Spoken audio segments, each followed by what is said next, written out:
அவர் அஸ்திபாரம் பரிசுத்த பர்வதங்களில் இருக்கிறது. கர்த்தர் யாக்கோபின் வாசஸ்தலங்கள் எல்லாவற்றை பார்க்கிறோம், சீயோனின் வாசல்களில் கர்த்தர் பிரியமாயிருக்கிறார் என்று சொல்லி. ஹல்லேலூயா. அப்போ இன்றைக்கு நாம் இன்றைக்கு சிந்திக்க போகிறதான காரியம் என்னவென்று சொன்னால், அந்த 2வது வசனமும் 5வது வசனத்தை குறித்து நாம் இன்றைக்கு ஒரு சில காரியங்களை மாத்திரம் தியானிக்க போகிறோம். 2வது வசனத்தில் சொல்லப்பட்டிருக்கிறது, கர்த்தர் யாக்கோபின் வாசஸ்தலங்கள் எல்லாவற்றை பார்க்கிலும் சீயோனின் வாசஸ்தலங்களில் கர்த்தர் பிரியமுள்ளவராக இருக்கிறார் என்று சொல்லி. ஹல்லேலூயா. அப்போ இந்த சீயோனுடைய வாசஸ்தலங்கள் ஏன் கர்த்தர் பிரியமுள்ளவராக இருக்கிறார்? சீயோனுடைய வாசஸ்தலத்தை குறித்து பார்த்தோம் என்று சொன்னால், பழைய ஏற்பாட்டின்படியாக சீயோனின் வாசஸ்தலங்களை குறிக்கிறது எருசலேமின் தேவாலயமோ அந்த தேவாலயத்தில் சுற்றி நின்ற தேவ பிரசன்னத்தையும் குறிக்கிறதாக இருக்கிறது. அப்போ வாசஸ்தலம், அந்த சீயோனின் வாசஸ்தலம் என்று சொல்லும்போது அது ஒரு சாதாரணமான ஒரு வாசஸ்தலம் அல்ல. தேவனுடைய பிரசன்னம் இறங்கி நின்றதான ஒரு வாசஸ்தலம், தேவ ஜனங்கள் கூடி வருகிறதான ஒரு வாசஸ்தலம், ஆராதனை செய்வதற்காகவும் ஜெபம் பண்ணுவதற்காகவும், இன்னும் அதிகமாக பார்த்தோம் என்று சொன்னால் கற்பனைகளும் நியாய தீர்ப்புகளும் ஏறெடுக்கப்பட்ட ஒரு வாசஸ்தலம் தான் சீயோனின் வாசஸ்தலமாக இருந்தது. இன்னும் அதிகமாக பார்த்தோம் என்று சொன்னால் ஜனங்கள் பல இடங்களில் இருந்து ஒரு தரப்பட்டு இணைந்து வந்து ஒரு ஐக்கியத்தோடு கூட கர்த்தரை ஆராதிக்கிற ஒரு இடம்தான் இந்த சீயோனின் வாசஸ்தலமாக காணப்பட்டது. ஹல்லேலூயா. அதான் வசனம் சொல்கிறது, சீயோனின் வாசஸ்தலத்தின் மேல் யாக்கோபின் வாசஸ்தலத்தை பார்க்கலாம், அல்லது யாக்கோபின் வாசஸ்தலங்கள் எல்லாவற்றை பார்க்கலாம் கர்த்தர் சீயோனின் மேல் வாஞ்சை உள்ளவராக இருந்தார். பிள்ளைகளே, நாம் எல்லாரும் புதிய ஏற்பாட்டின் அடிப்படையில் பார்க்கும்போது நானும் நீங்களும் கர்த்தருடைய ஆலயமாக சிருஷ்டிக்கப்பட்டிருக்கிறோம். கர்த்தர் நம்மை அவருடைய ஆலயமாக வைத்திருக்கிறார். அப்போ நானும் நீங்களும் எப்படி இருக்க வேண்டும் என்று சொன்னால், தேவனுக்கு பிரியம் உள்ளதாக.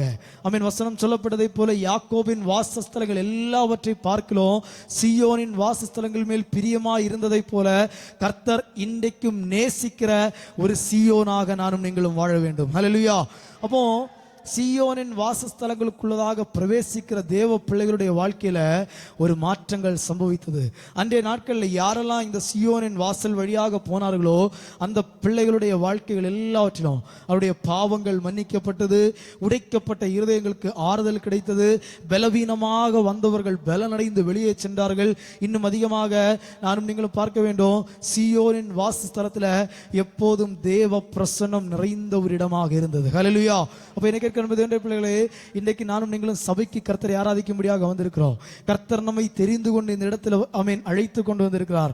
அப்போ சீயோனின் வாசஸ்தலத்துல வந்திருக்கிற நானும் நீங்களும் புரிந்து கொள்ள வேண்டும், சபை என்று சொல்லும் போது ஏதோ ஒரு கட்டிடமோ அல்லது ஏதோ ஒரு மத ஆச்சாரங்களோ நடக்கிற ஒரு இடம் அல்ல, மாறாக தேவ பிரசன்னம் இறங்கி வருகிற ஒரு இடமாக இருக்கிறது. ஹல்லேலூயா.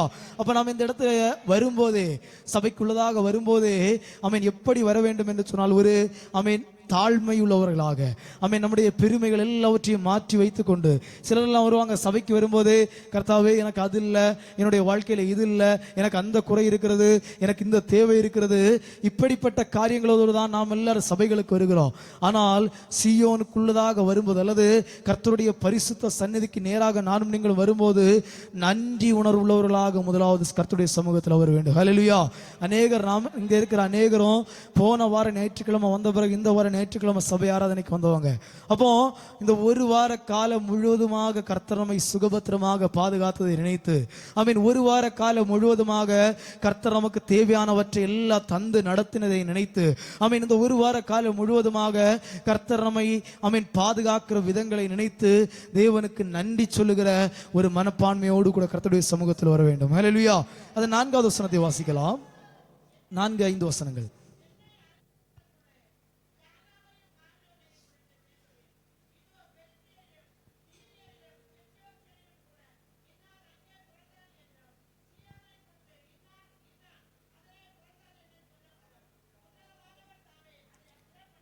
வசனம் சொல்லுகிறது, சீயோனை குறித்து இன்னான் இன்னான் அதிலே பிறந்தான் என்று சொல்லப்படும் உன்னதமானவர் தாமே அதை ஸ்திரப்படுத்துவார் என்று சொல்லி. ஹல்லேலூயா. அப்போ இன்றைக்கு இந்த நாள்ல இந்த சங்கீதத்தின் மூலமாக கர்த்தர் நம்மோடு கூட சொல்ல ஆசைப்படுகிறது, நம்மோடு கூட பேசுவதற்காக ஆசைப்படுகிற காரியம் என்னவென்று சொன்னால், தேவன் உரைத்ததை கர்த்தர் இன்றைக்கு நம்முடைய வாழ்க்கையில் ஸ்திரப்படுத்த போகிறார். ஹல்லேலூயா. வசனம் சொல்கிறது, சீயோனை குறித்து இன்னான் இன்னான் அதிலே பிறந்தான் என்று சொல்லப்படும் உன்னதமானவர் தாமே அதை ஸ்திரப்படுத்துவார் என்று சொல்லி. எனக்கு இருக்கிற பிள்ளைகளே, நாம் ஆராதிக்கிற தேவன் வாக்குத்தத்தங்களை தருகிற தேவன் மட்டுமல்ல, அவர் வாக்குத்தத்தங்களை நிறைவேற்றி அதை ஸ்திரப்படுத்துகிற தேவனாக இருக்கிறார். ஹல்லேலூயா. ஆமென். நீங்க பாருங்க, ஆதியாகமத்தின் புத்தகம் 12வது அதிகாரத்துல ஆபிரகாமை பார்த்து கர்த்தர் சொல்கிறார், நான் உன்னை பெரிய ஜாதியாக்குவேன். 13வது அதிகாரத்தில் சொல்கிறார், பூமியின் தூளை போல உன் சந்ததியை நான் பெருக பண்ணுவேன். 15வது அதிகாரத்தில் சொல்கிறார், வானத்தின் நட்சத்திரங்களை நீ எண்ண கூடுமால் உன் சந்ததியை எண்ணக்கூடும். அப்படி என்று சொன்னால் வானத்தின் நட்சத்திரங்களை போல நான் உன் சந்ததியை பெருக பண்ணுவேன். 17வது அதிகாரத்தில் சொல்லப்படுகிறது, கானானை நான் உன் சந்ததிக்கு சுதந்திரமாக பங்கிட்டு கொடுப்பேன் என்று சொல்லி. அப்போ 12வது அதிகாரத்திலிருந்து 17வது அதிகாரம் வரை வாக்குத்தத்தத்தை பெற்ற ஆபிரகாம் 25 வருடங்களாக காத்து கொண்டிருக்கிறார். ஒரு வசனம் வாசிக்கலாம். ஆதியாகமத்தின் புத்தகம் அதன் 18வது அதிகாரம் அதன் 10வது வசனத்தை வாசிக்கலாம். ஆதியாகமம் 18வது அதிகாரம் 10வது வசனம்.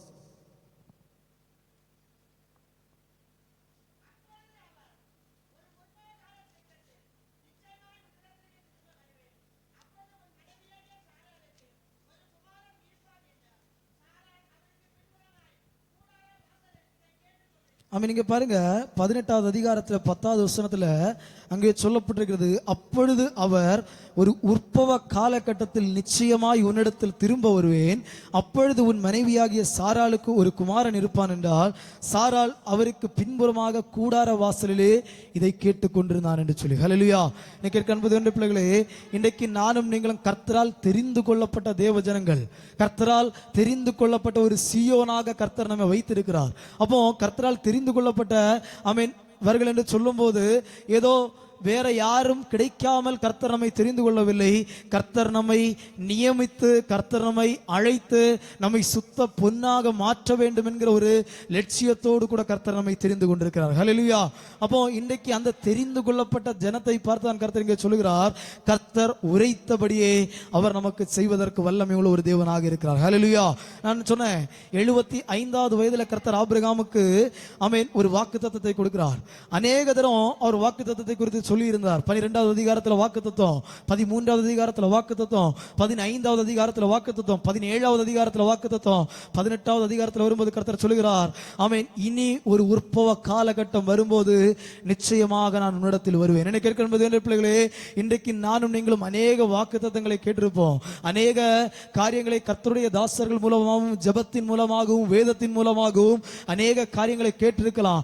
இன்றைக்கு கர்த்தர் நம்மை பார்த்து சொல்கிற ஒரு காரியம், வாக்குத்தத்தத்தை சொன்னதை கர்த்தர் நிறைவேற்றுவதற்காக அவர் நம்மை சந்திப்பதற்காக வரப்போகிறார். ஹல்லேலூயா. அதான் வசனம் சொல்கிறது, கர்த்தர் வந்து சந்தித்த வேளையில அவர் சொல்கிறார், இனி ஒரு உற்பவ காலகட்டம் வரும்போது நான் உன்னிடத்தில் வருவேன், அப்போது சாராள் பிள்ளை பெறுவாள் என்று சொல்லி வசனம் சொல்கிறது. அப்படி என்று சொன்னால் கர்த்தர் நம்முடைய வாழ்க்கையில் வந்தார் என்று சொன்னால் நடக்காது என்று சொல்கிற காரியத்தில் ஒரு மாற்றங்கள் நிச்சயமாக சம்பவிக்கும். ஹல்லேலூயா. நீங்க பாருங்க, 18 வருஷமாக கூனியாக நடந்த ஒரு ஸ்திரீ, ஆனால் எப்பொழுது தேவன் அந்த ஸ்திரீயை சந்தித்தாரோ, எப்போது தேவனுடைய ஒரு தொடுதல் அந்த ஸ்திரீயுடைய சரீரத்தில் உண்டானதோ, 18 வருஷமாக கூனியாக இருந்தவள் ஒரே நிமிடத்தில் எழும்பி நடந்ததாக வேதத்தில் பார்க்கிறோம். இன்னும் அதிகமாக பார்த்தோம் என்று சொன்னால் இது இவன் செய்த பாவமோ அல்லது இவனுடைய பெற்றோர் செய்த பாவமோ என்று சொல்லி அநேகர் ஒரு மனுஷனை, ஒரு பார்வை இல்லாத ஒரு மனுஷனை புறமாக கூறிக்கொண்டிருந்த ஒரு சூழ்நிலையில அநேகர் சொன்னாங்க, இது ஒருவேளை இவன் செய்த பாவத்தின் முகாந்திரமாக இவனுடைய பார்வை போயிருக்கலாம், இல்லது இவனுடைய பெற்றோர்கள் செய்த பாவத்தின் முகாந்திரமாக இவனுடைய பார்வை நஷ்டப்பட்டு போயிருக்கலாம். ஆனால் தேவன் அவனை சம்பவித்த போது, தேவன் அவனை சந்தித்த போது அவனுடைய வாழ்க்கையில் ஒரு மாற்றங்கள் சம்பவித்தது. ஹல்லேலூயா. நீங்க பாருங்க, வேதத்தில் அநேக காரியங்களை பார்க்க முடியும். கர்த்தர் யாரையெல்லாம் சந்தித்தாரோ, கர்த்தருடைய சந்திப்பு யாருடைய வீட்டிலெல்லாம் வந்ததோ பாருங்க, 4 நாளானது லாசரு மரித்து அந்த ஆமென் கல்லறை இடத்துல போகும்போதே நாற்றம் வைத்ததான ஒரு அனுபவம். ஆனால் கர்த்தர் அந்த குடும்பத்தில் அவன் வந்த வேளையில, அந்த குடும்பத்தை சந்தித்த வேளையில அங்கேயும் ஒரு மாற்றம் சம்பவித்தது. 38 வருஷமாக பெதஸ்தா குளத்தங்கரையில் ஒருத்தன் ஆமென் யாருமே உதவி செய்ய இல்லை என்று சொல்லி கலங்கி கொண்டிருக்கிறான். ஆனால் கர்த்தர் சந்தித்தார். 38 வருஷமாக வியாதிப்பட்டிருந்தவனை கர்த்தர் சுகமாக்கினார். ஹல்லேலூயா.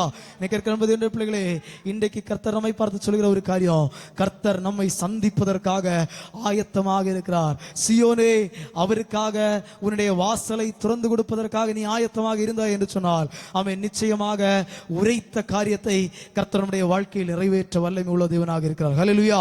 அப்ப நானும் நீங்களும் புரிந்து கொள்ள வேண்டும், கர்த்தர் ஒருபோதும் வாக்குத்தத்தங்களை தருகிறவர் மட்டுமல்ல.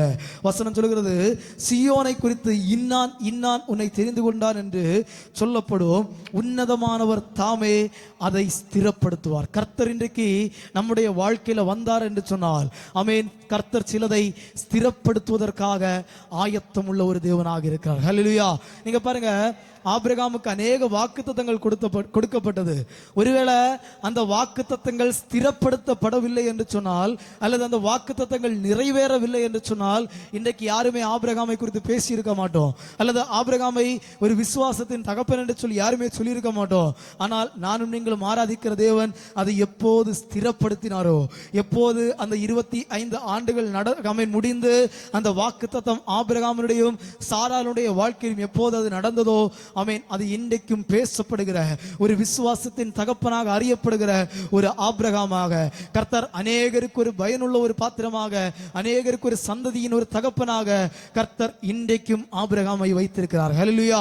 அப்ப இன்றைக்கு நம்மை பார்த்து இந்த சங்கீதத்தின் மூலமாக கர்த்தர் சொல்லுகிறதான ஒரு காரியம், ஆமென், கர்த்தர் நமக்கு வாக்குத்தத்தம் சொன்னதை அதை எந்த சூழ்நிலையிலும் எந்த காலகட்டத்திலும் ஆமென், ஒருவேளை 1000 நபர்கள் நம்முடைய வாழ்க்கையில் வரலாம் போகலாம், 1000 பிரச்சனைகள் நம்முடைய வாழ்க்கையில் வரலாம் போகலாம், எந்த சூழ்நிலை வந்தாலும் வாக்குத்தத்தத்தை தந்தவர் அதை நிறைவேற்றாமல் ஒருபோதும் போகிறவர் அல்ல. ஹல்லேலூயா.